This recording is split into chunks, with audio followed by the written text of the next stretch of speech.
Hi, John Seiler here with Ali and behind the news.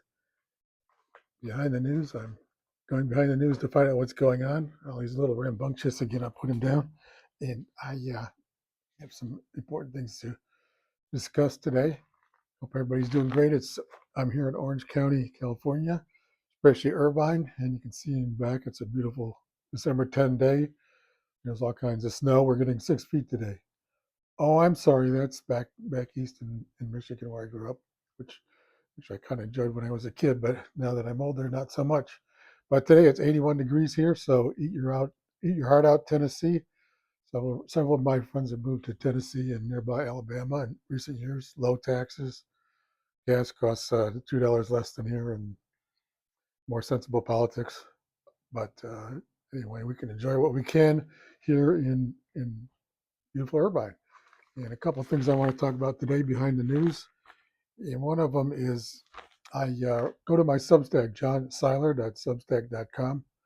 That's johnseiler.substack.com. I talked about the Supreme Court is going to decide on the regulatory issue, Federal Trade Commission, whether Trump can fire the people that run the thing without Congress's approval. And I pointed out this is one of these out of control regulatory bodies that was been created in the last century. That one actually in 2014. And I talked about Mike Levin. He's a congressman. Goes, he's not my congressman, but just south of here in southern Orange County and northern San Diego County. And he's complaining about it. It's a dictatorial president. Well, the problem is the dictatorial agencies. That's the problem, controlling us. And I pointed out we need to be streamlining our everything in our society and regulation to compete against China.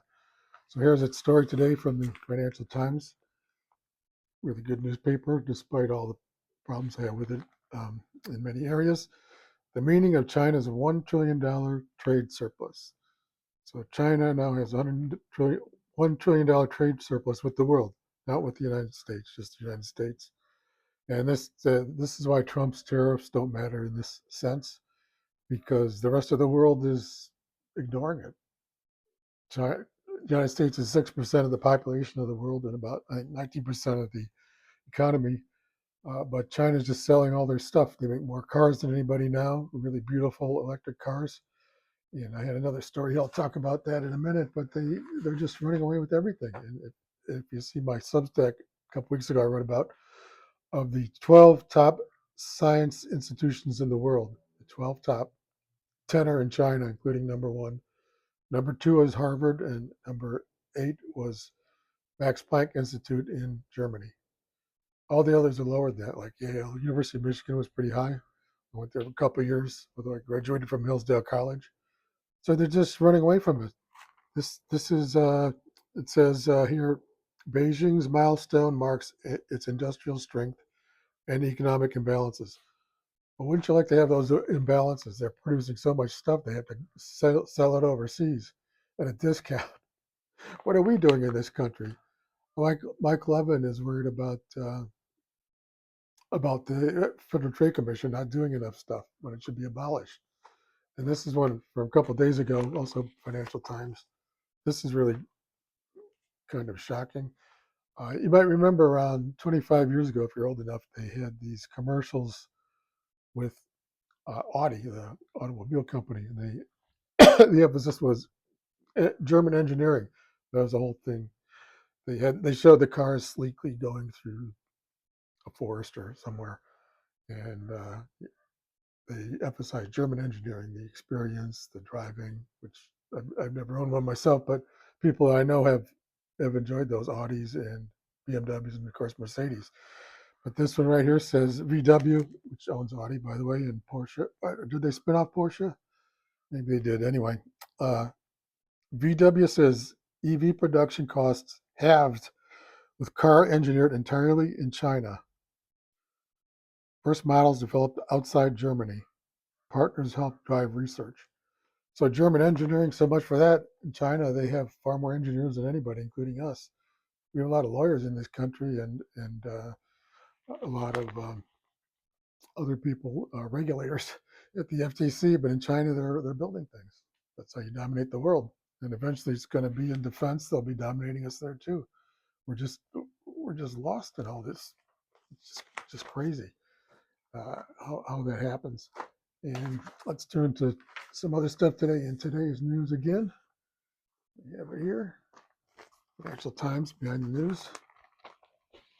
All right. I still like reading print newspapers. U.S. gives Zelensky, quote, days, unquote, to respond to peace deal demanding loss of territory. Ukraine pressed for swift decision. Fears over security guarantees. Hope for Christmas truce. Well, what's really going on is Ukraine is almost a dead country. It's on the way to being dead because about 2 million of their young men have been killed in this stupid war, which you can blame initially on Joe Biden and these neocon fanatics who wanted this war. And go and see John Mearsheimer. John Mearsheimer, if you've probably heard of him, he's the realist strategist. And in the American Conservative magazine, it's online, this one's for free, he outlines the whole reason for this Ukraine war, which was that Russia was provoked continually by the United States and Europe, and especially the neocons in the United States, pushing for NATO to expand eastward, east, and then eventually in Ukraine. And the Russians said, no, NATO is not going to go in Ukraine. It's right next to us. They'll put missiles in there. And that's the real cause of it. And now Ukraine is going to be a dead country. I wrote about this 3 or 4 years ago when it started. Ukraine's birth rate was below 1. You need 2.1 per woman to continue. In our country, it's not good either. It's 1.6 and declining. Maybe we should worry about that instead of the Federal Trade Commission. Right, Representative Levin? Anyway, in Ukraine, they're just, just to talk about this loss of territory. The Russians have occupied eastern Ukraine and they're not giving it up. It's part of Russia now. Is there a way to take it back? Yeah, sure. We nuke Russia, then they nuke us. That's the only way. It's it. It's just, this is why realism is different. The neocon idea is you take over the world with all these stupid wars like the Afghanistan war, Iraq war, Serbia war, Sudan this year.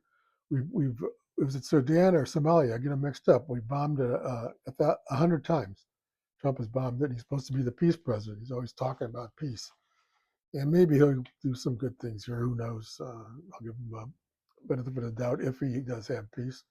But he said he would do it in 24 hours. And meanwhile, the Ukrainians are being killed at about 1,000 a day. So that's 350,000 already this year killed. 2 million total, something like that. The Russians are being killed too, about maybe 100 a day. It's that lopsided, and this war is just so foolish. And meanwhile, China's just sitting back, helping things out with Russia, and expanding. Don't we know what's going on here? But there's good thing, like I said, when Trump does something good, I'm going to praise him. And he came out on the 5th, a couple of days ago. This is the 10th of December, by the way. The 2025 National Security Strategy, NSS. This is like the plan for defense and foreign policy for the United States for the next year.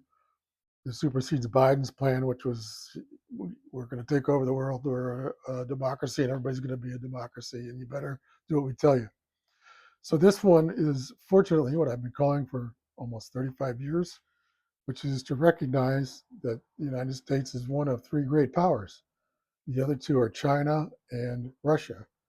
And when the Cold War ended on Christmas Day, 1991, when the Soviet Union dissolved and the Communist Party of the Soviet Union abolished itself, a totally amazing thing, because the other great ideology, Nazism, had to be destroyed through a total war and destroying all its armies. And then, what happened to the leader in the bunker. But the Soviet Union didn't that. It abolished its entire ideology. It was remarkable. And I said at the time and for many years, we need to get together with Russia and China and work for a new arrangement of all 3 sort of running things, because that's the way it is. It's called great power strategy, and it's based on Europe in the 19th century, but Europe today has declined a lot. So Trump is finally coming around to this, and in 1992, 1993, it was different because Russia was way down because their economy collapsed. The longevity for men, especially, was down to like 50 from 60, which wasn't very high anyway, because communism just doesn't work. Obviously, it didn't deliver the goods. After 74 years, the country was worn out, and but then China was maybe 1/10 or even less of its economic power that it has today. But it was clear it was going up, up, up. 10% growth a year means in 10 years you double in size, and we're 20, 35 years since then. So you just figure that out. And they now have their. I just looked at it. Excuse me. Their economy is $31 trillion. No, $41 trillion. $41 trillion. Ours is 31 trillion. So they're about 25% or 30% ahead of ours, 33% maybe, more than ours. And we have advantages in some areas currently, like chips and software, but in almost all other areas, they're ahead of us. As I talked about earlier, we should be worried about that, not these stupid wars. So this national security strategy is moving in that direction, and in typical Trump fashion, he insulted the Europeans as being has-beens, which they are, which 33, 32, 31 years ago, they were not. They were still very strong. But since then, their countries have been collapsing because of low birth rates. Just, I think Germany, Italy, 3.1, France is 3.4 per woman, UK 3.4, something like that. Plus, they've imported so many immigrants who are not compatible at all with their countries, their backgrounds. They're going to have civil wars soon, especially in England. So, and Trump also moved the emphasis to the Western Hemisphere. And the bad part of that is he's blowing up these boats in the water with no justification. Supposedly they're drug boats, but we don't know that. Some of them are, and some of them aren't, maybe. But what you do for that is you arrest them and put them on trial. That's what you do. I mean, the Coast Guard and the Navy know how to do that. They're trained to do that instead of just blowing them up. And today they commandeered a tanker because of the banned oil, which kind of shows you what the uh, the real objective is there in Venezuela. They have the world's highest oil reserves in the whole world, more than Saudi Arabia, Iran, Russia, the United States.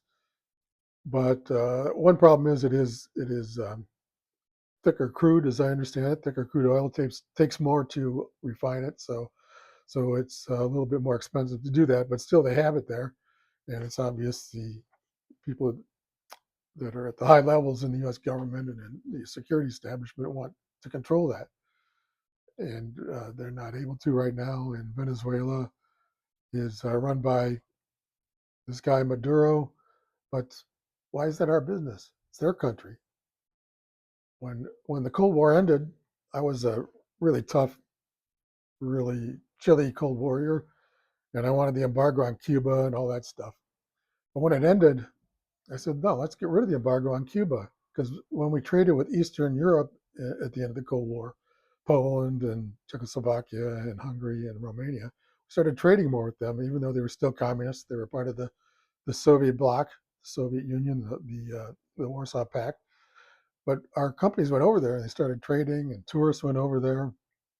I'm from Detroit, and I remember there were all these Polish immigrants who would come over here and they worked especially in the Dodge plant. And when they retired, they moved back to Poland and lived like kings by their retirement. And so many of them were over there with Dodge, uh, Dodge retirees. That Dodge itself set up a special repair plants and car sales for the Dodge cars, and that made a lot of money for the local Polish guys and women in Warsaw.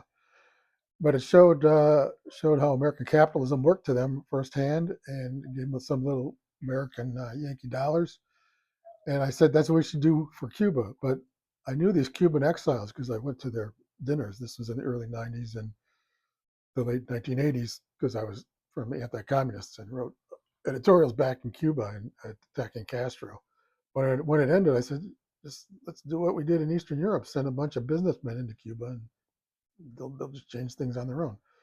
And we should do the same thing now with Cuba and Nicaragua and Venezuela.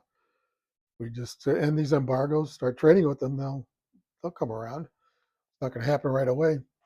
Uh, so that's the bad part of it. But the good part is the Western Hemisphere is the main emphasis for us. It should be our own backyard. Trump's whole deal of America first, and they're emphasizing the Monroe Doctrine, which simply says no foreigners come in and run things here. That's reasonable. We don't want Russia or China in our hemisphere, but the best way to keep them out is we have good relations with our neighbors. We used to call it the good neighbor policy. So let's favor that. And I had another thing here. Where is it? Oh, there we go. This is kind of behind this. I got Harper's Magazine, which I read on and off over the years. Harper's, and they had this recent issue here.